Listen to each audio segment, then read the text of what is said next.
of Defense. First note, I believe this will be the last, probably the last time that General Dunford testifies before our committee. Chairman, and then he was the acting chairman for life because he kept in that spot, but they never made him permanent. So, Budget Control Act. There is no good reason to do this. Artificially, just two final points I have to make. You know, the comment that funding a border wall out of the Department of Defense is also unbelievably irresponsible. And I won't even get into the debate here about the wisdom of that border wall. We can do that at another time. But whatever one feels about the border wall, to look at the Pentagon as sort of a piggy bank / slush fund where you can simply go in and grab money for something when you need it, really undermines the credibility of the entire DoD budget. Because if you've got $5 to $10 to $20 billion just lying around at the Pentagon for any particular purpose, then what does that say about whether or not you really need the money that you come up here telling us that you need?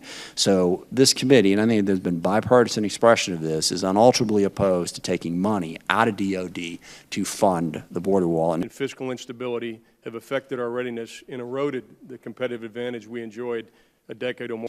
Mr. Secretary, you may find yourself the target of a lot of criticism for decisions that you had nothing to do with today. I hope that's not the case. I, for example, share the chairman's view that we should not take Department of Defense resources and use it for other purposes. I know that that was not a decision you made.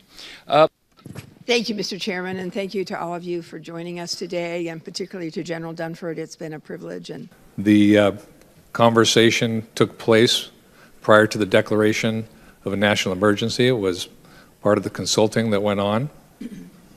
We said, here are the risks, longer term to the department, and those risks were weighed. And then, given a legal order from the Commander-in-Chief, we are executing on that order.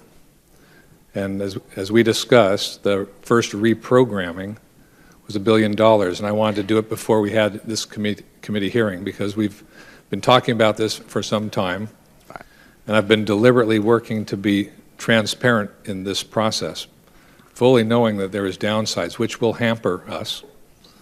And ultimately, you asked for $1 billion yesterday. It is still the plan to ask for $2.4 billion out of the drug enforcement account?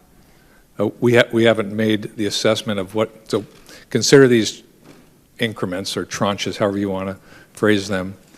Potentially, we could draw $2.5 billion when we look at the total general transfer authority.